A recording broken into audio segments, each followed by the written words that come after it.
The courtroom was chilled, a stark contrast to the simmering tension that enveloped Mark Davis as he sat rigid on the wooden bench, hands clasped to restrain his brewing anger. Across the aisle, Sarah, his soon-to-be ex-wife, sat flanked by her legal team, her posture relaxed, almost aloof. The stark difference in their demeanors mirrored the gulf that had grown between them over the years of their crumbling marriage. Judge Thompson, a seasoned arbiter with a stern reputation, peered over his spectacles, scrutinizing the documents before him one final time. The courtroom fell into a hushed anticipation. The only sounds were the soft creaking of chairs and the faint hum of the air conditioning.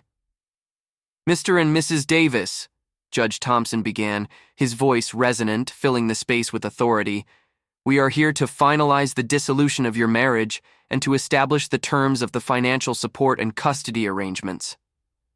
Mark's attorney, a competent but weary middle-aged woman named Helen, gave him a quick, cautionary glance, silently pleading for composure. Mark nodded slightly, barely perceptible, his jaw set tight. Judge Thompson continued, his gaze fixed on the papers. "After reviewing the financial affidavits and taking into consideration the length of the marriage, contributions of each party, and the needs of the child involved, I have come to a decision." Mark felt a knot tighten in his stomach. He glanced at Sarah, catching a smug expression as she whispered something to her lawyer, a slick young man named Derek, who had made Mark's life hell throughout the proceedings.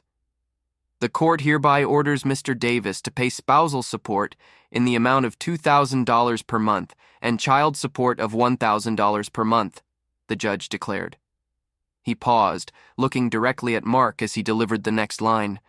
"Additionally, Mr. Davis will continue to pay the mortgage on the family residence and provide health insurance for his daughter until she reaches the age of majority." Mark's heart sank. The figures were more than he had anticipated, a financial blow he wasn't prepared for. His eyes met Sarah's, and in them, he saw not just victory, but a hint of vengeance. "But she's been unfaithful," Mark blurted out, unable to contain himself.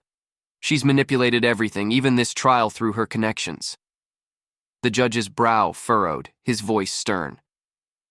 "Mr. Davis, please maintain decorum in this courtroom. Your personal grievances do not alter the legal standards we must adhere to. This is about providing for your daughter and ensuring she remains in a stable environment." Helen squeezed Mark's arm, a silent reprimand for his outburst. Sarah's lawyer, Derek, stood up, smoothing his suit jacket. "Your Honor, we ask the court to remember that accusations without proof cannot influence its decisions. My client has been a devoted mother and deserves the support the court deems appropriate." Mark felt a bitter laugh rise in his throat, suppressed only by Helen's warning grip. "Let's not forget who paid for that devoted mother to become a paralegal, enabling her affair with her boss," Mark shot back, his voice laced with resentment. Judge Thompson slammed his gavel down. "Enough, Mr. Davis. Any further outbursts will have you removed from my courtroom." The finality in the judge's voice was a clear signal that the battle, for today, was lost. Mark slumped, defeated, as Helen began to gather their papers. "As for the custody of your daughter Emily," Judge Thompson continued, softening slightly, "she will primarily reside with Mrs. Davis, with Mr. Davis granted visitation every other weekend." The words were a fresh jab to Mark's already wounded spirit. He would see Emily, his beacon of joy in the dreary mess his life had become, only sporadically. The gavel struck once more, a solemn punctuation to the dissolution of his marriage. As the courtroom began to empty, Mark sat frozen, the weight of the judge's orders pressing down on him. Sarah passed by, her perfume a ghost of their happier past, whispering with feigned sympathy, "It's better this way, Mark. For Emily." Mark looked up, his eyes steely. "This isn't the end, Sarah. Not by a long shot." With those parting words, he rose and followed Helen out of the courtroom, the echoes of his resolve mingling with the clacking of Sarah's heels fading into the distance. Mark sat in his dimly lit living room long after the sun had set, the remnants of the day's courtroom debacle haunting every shadow. His thoughts were a whirlpool, swirling chaotically with each replay of the judge's words. The bitterness of the verdict stung afresh with every pulse of his throbbing headache. As he nursed a glass of whiskey, the ice clinking morosely against the sides, a spark of defiance ignited within him. He wasn't going to let Sarah win this easily. If he had to pay, he'd do it on his terms. The next morning found Mark in his garage, surrounded by the mechanical hum of his coin-operated machines, part of a side business that had started as a hobby and turned into a modest income stream. The walls, lined with shelves of tools and parts, echoed slightly as he dialed his lawyer, Helen. "Helen, it's Mark. I've got a plan for the spousal support payment," Mark said, his voice a mix of mischief and determination. There was a pause. "Mark, please tell me you're going to keep this above board. We don't need more complications." Helen's voice came through the speaker, tinged with weary caution. "It's completely legal, just unorthodox. I'm going to pay her the first installment in coins. $2,000 worth." "Coins, Mark? Really?" Helen sighed heavily. "Yes, coins. It's legal tender, isn't it? She'll get every penny she's due, just not in the way she expects," Mark replied, a slight smirk playing on his lips. After convincing Helen it wasn't a joke, Mark set about organizing his unusual but lawful act of defiance. He called in a few favors from friends who owned businesses that dealt heavily in cash and began amassing the large quantity of coins needed. By the end of the week, his garage was filled with bags of quarters, dimes, nickels, and even pennies, each meticulously counted and rolled. The day of the payment was a circus. Mark had hired an armored truck, typically used for transporting large sums of money for banks and businesses, to deliver the coins. The driver, a burly man with a sense of humor as robust as his build, couldn't hide his amusement. "You sure about this, buddy?" The driver chuckled as he loaded the hefty bags into the back of the truck. "Absolutely. Let's make sure my ex-wife gets every last cent she's owed," Mark responded, clapping the man on the back. As the truck rumbled down the street towards Sarah's upscale neighborhood, Mark followed in his car, a mix of anxiety and anticipation bubbling up inside him. He parked discreetly a short distance from the house he once called home and watched as the scene unfolded. The truck backed into the driveway of the elegant Too Perfect house, its engine growling disruptively in the quiet of the affluent suburb. Sarah emerged, her expression morphing from confusion to shock to anger as the driver and his assistant began unloading the bags with theatrical flourish. "What in the world is this?" Sarah demanded, her voice sharp, cutting through the morning air. "Your spousal support, Mrs. Davis. $2,000 as ordered by the court," the driver called out, a grin evident in his tone. Sarah stormed up to the driver, her face a mask of fury. "This is ridiculous, Mark. You can't possibly think this is acceptable." Mark stepped out from his car, feeling a surge of reckless satisfaction. "It's legal, Sarah. All there, down to the last penny. Maybe next time you'll think twice before dragging me through the mud." The neighbors began to peek out from behind curtains and doors, drawn by the commotion. Sarah, realizing the spectacle was only humiliating her further, clenched her fists, her nostrils flaring in impotent rage. "This isn't over, Mark. You'll regret this," she hissed, her voice low but seething. Mark shrugged, a casual dismissal of her threat. "I'm just following the judge's orders, Sarah. Enjoy counting your money." As he drove away, leaving Sarah with her Pyrrhic victory amidst the clinking mountains of coins, Mark felt a small, petty part of himself appeased. It was a hollow, childish revenge, but it was all he had left in his arsenal against the woman who had taken everything else. The weekend visitation had started as usual. Emily, Mark's 15-year-old daughter, was waiting by the curb as he pulled up. Her small, fragile frame was swallowed up by the oversized hoodie she often wore these days, a shield against more than just the cold.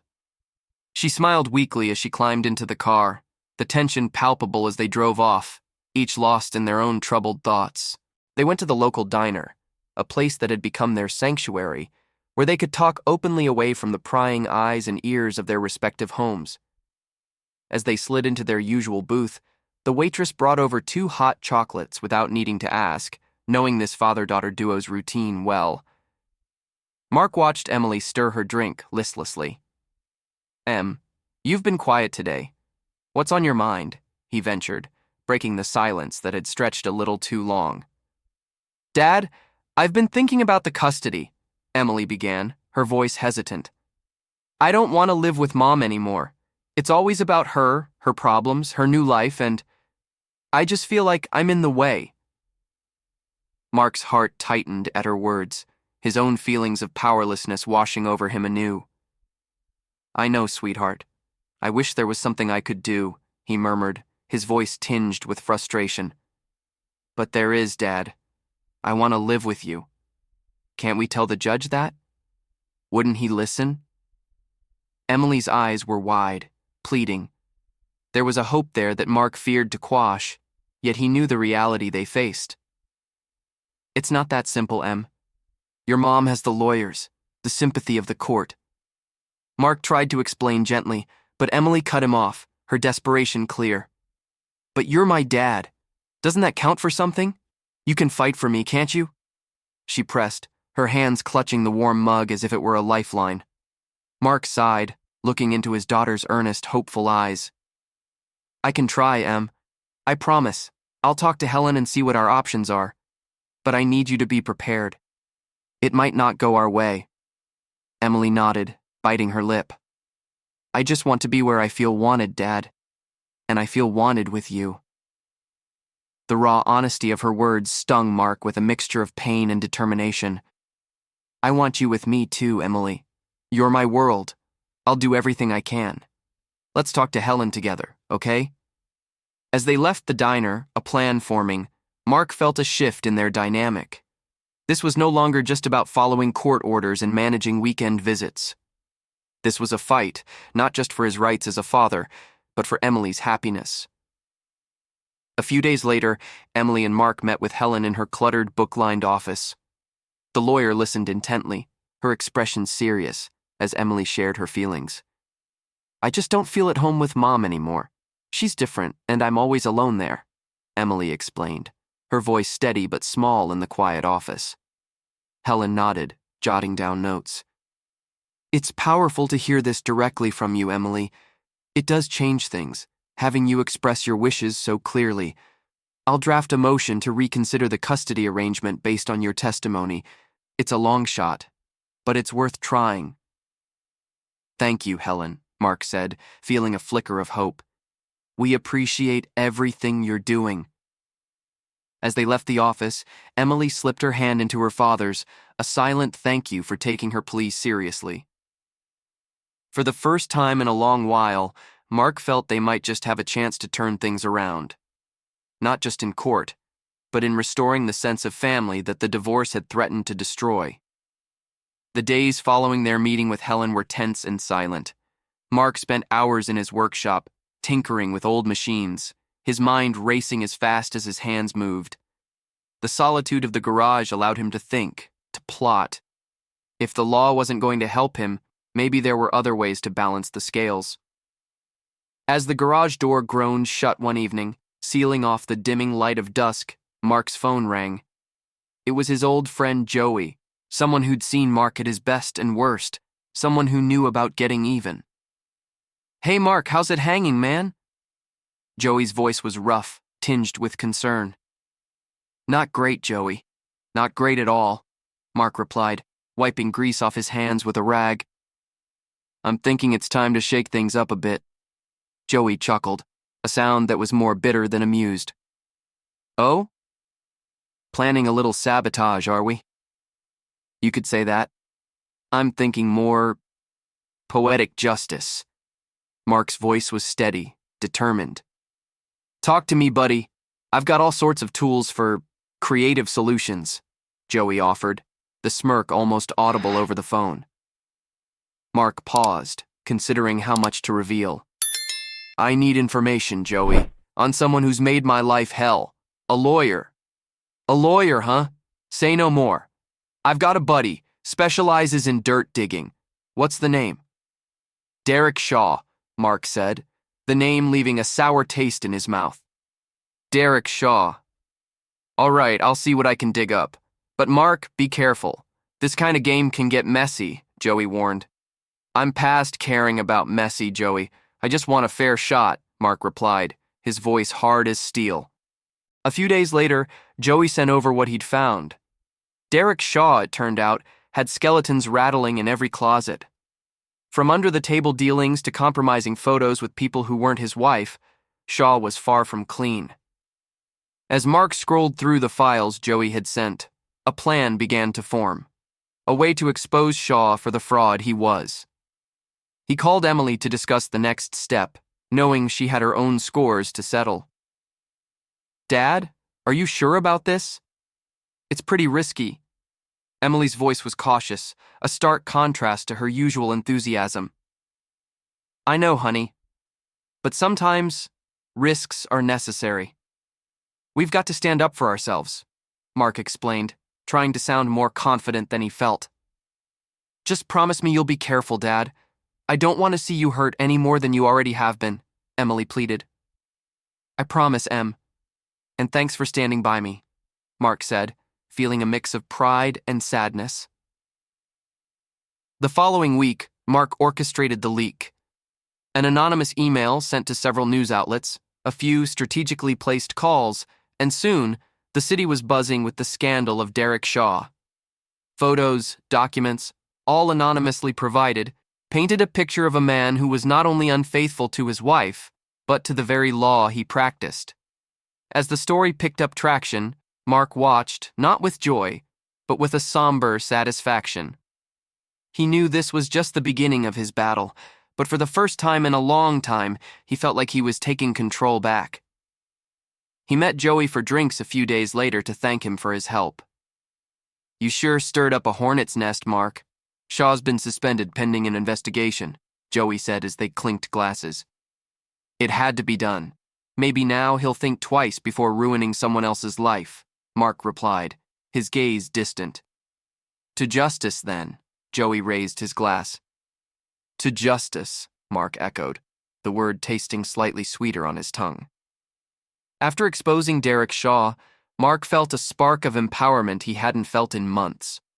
Yet, the victory was bittersweet. There were more battles to fight. His thoughts now turned to a broader scheme, one that could shift the balance even more. He realized the potential of the internet as not just a tool for exposure, but as a weapon of justice. One evening, as he sat in front of his computer, browsing through various forums and tech websites, he stumbled upon an article about the power of social media in shaping public opinion and legal outcomes. An idea began to crystallize. If the public could see the injustices he had faced, perhaps public pressure could influence more than just one corrupt lawyer. Maybe it could tip the scales in his custody battle, too. Mark reached out to an acquaintance, Linda, who was well-versed in digital media strategies. They met at a quiet cafe the following day, where Mark outlined his thoughts. "So, you're thinking of going public with your story? On social media?" Linda asked, her expression a mix of intrigue and concern. "Yes, exactly. I want to share my side of the story, the parts the court overlooked because of Shaw's manipulation and influence," Mark explained, his voice steady with resolve. Linda nodded thoughtfully, tapping a pen against her notepad. "It's risky, Mark. There's potential for backlash, and you might expose Emily to unwanted attention." Mark sighed, knowing she was right, yet feeling desperate. "I know it's not ideal, but what choice do I have? I'm fighting against a system that's already failed me." "All right, if you're set on this, we'll need to craft your narrative carefully. We should focus on the facts, present evidence, and avoid making it seem like a vendetta," Linda advised, starting to sketch out a plan. Over the next few weeks, they worked together to build a campaign. They gathered documents, corroborated stories, and created a series of compelling posts that detailed Mark's struggle. Linda helped him set up a blog and social media accounts under the pseudonym Justice Dad.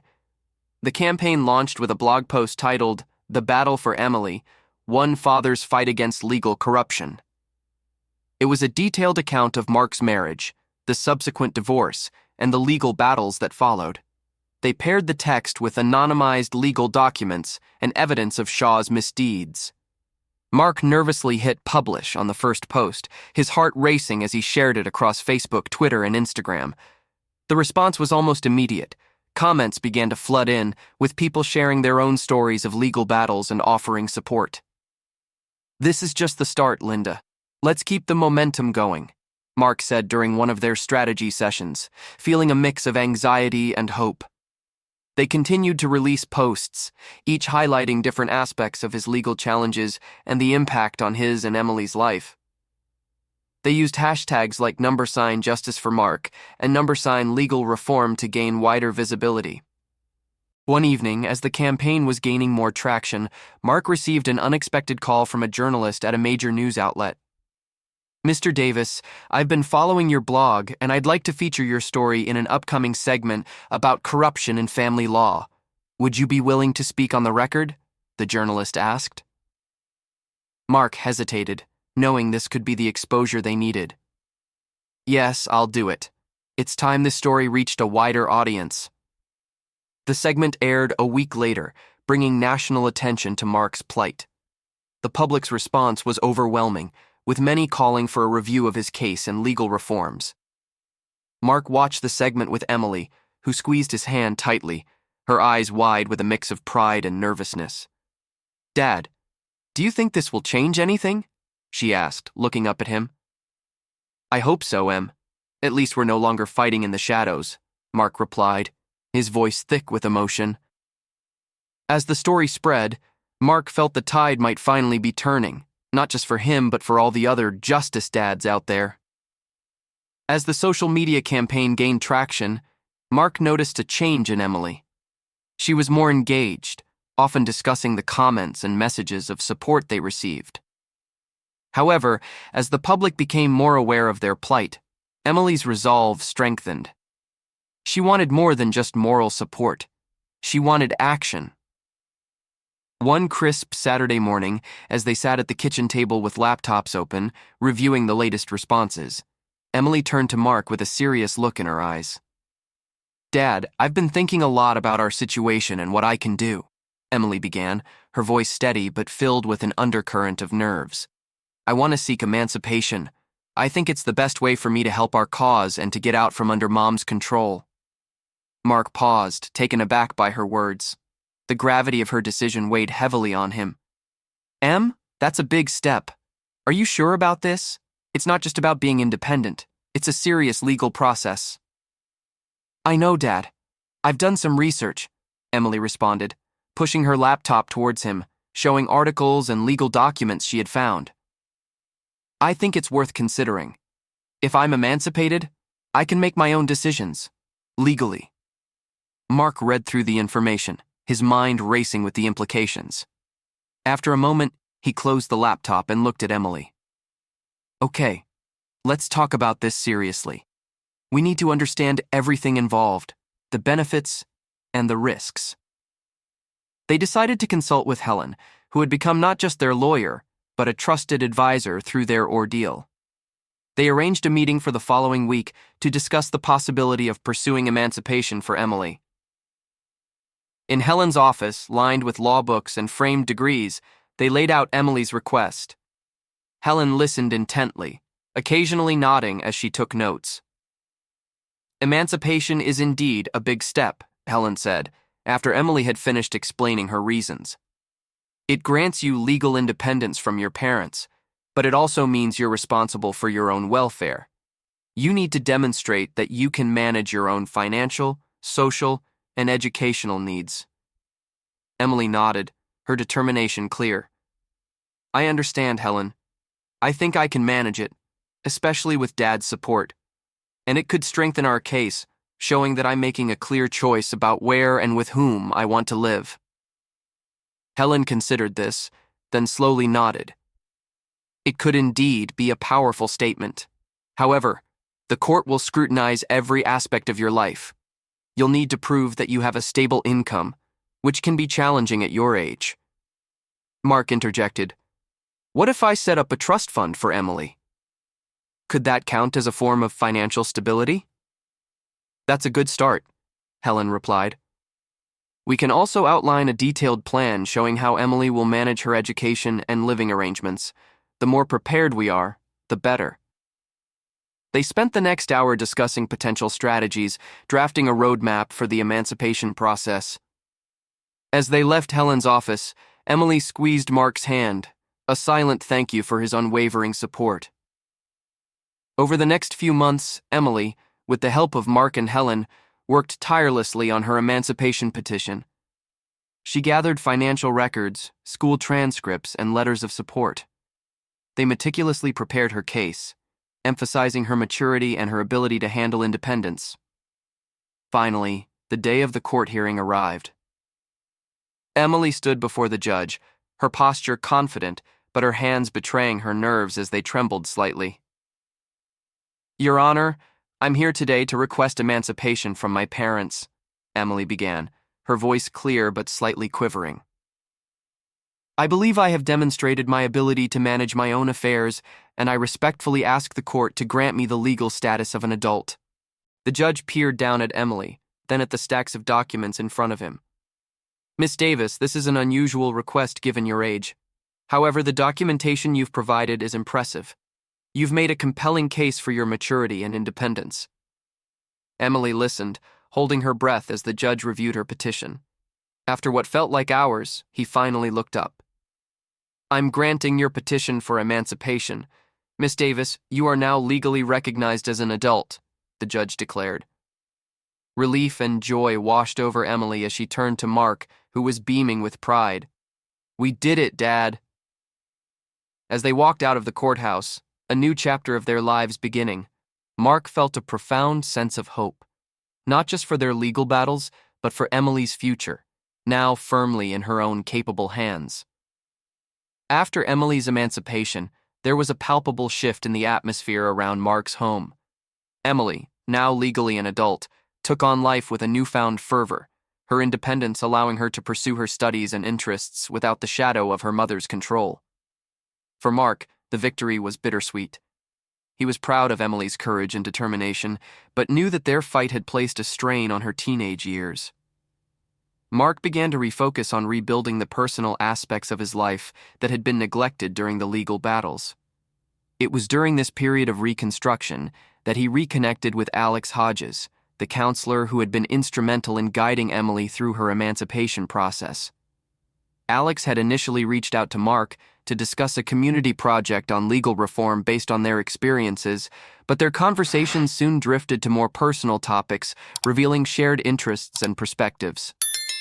One evening, after a meeting about the community project, Alex and Mark decided to grab coffee at a quiet local cafe.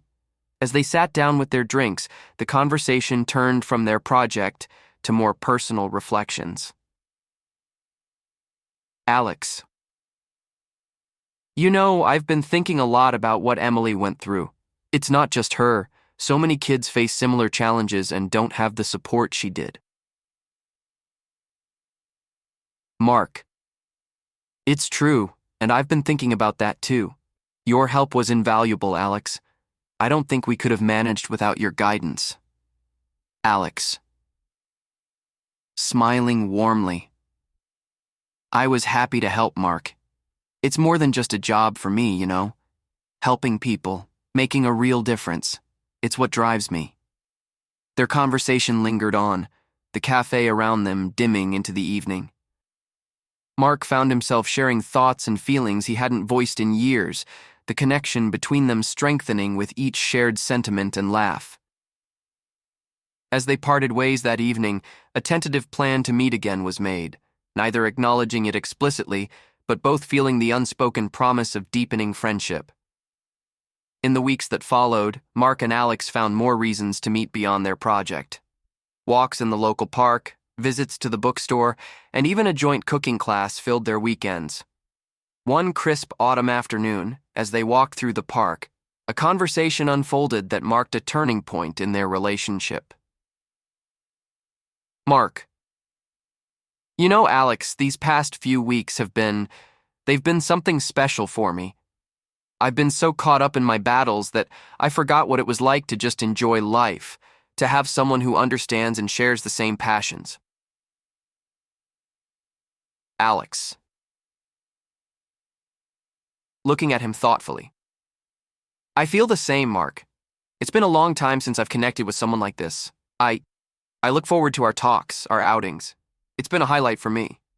Encouraged by her words, Mark took a deep breath, the autumn leaves crunching underfoot, the moment feeling just right. Mark. Alex, would you consider, could we explore this? Us? I think there's something here. Something worth exploring. Alex. Her smile reaching her eyes. Yes, I've been hoping you'd ask. I would like that very much, Mark. From that day on, their relationship blossomed. Dinners at each other's homes became a regular occurrence, and movie nights were often spent with Emily, who quickly grew fond of Alex. The bond between Mark and Alex deepened, rooted in shared adversity and triumph, and a love that had grown slowly but steadily through genuine connection and mutual respect. As winter approached, Mark planned a special evening. He invited Alex over to his house for dinner, intending to formalize their relationship. The house was warmly lit, soft music playing in the background, and as they sat down to eat, Mark reached across the table, taking Alex's hand. Mark. Alex, these past months with you have been some of the happiest I've had in a long time. You've brought light into my life when I thought the darkness wouldn't lift.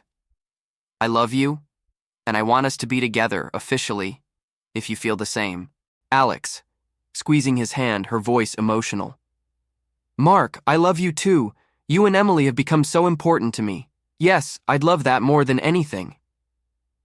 That evening, as they sat together, watching the fire crackle in the hearth, Mark felt a peace he hadn't known in years.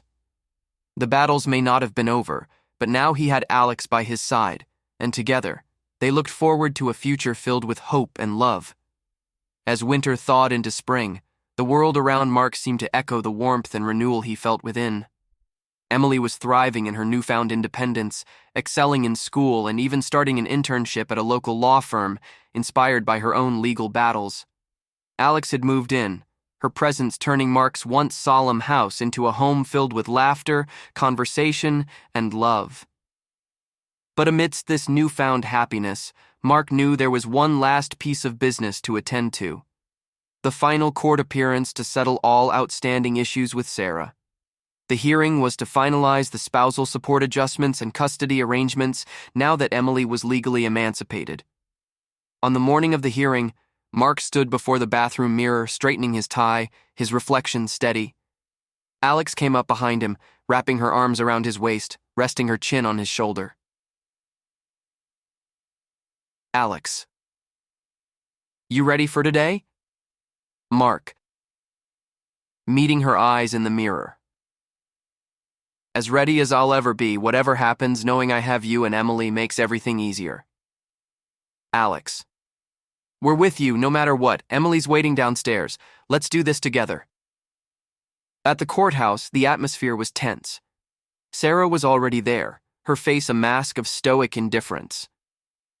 Mark, Alex, and Emily entered together, a united front. As they took their seats, Emily squeezed Mark's hand, giving him a reassuring look. The judge entered, and the proceedings began. The lawyers presented their arguments, with Helen articulating the changes in circumstances since Emily's emancipation.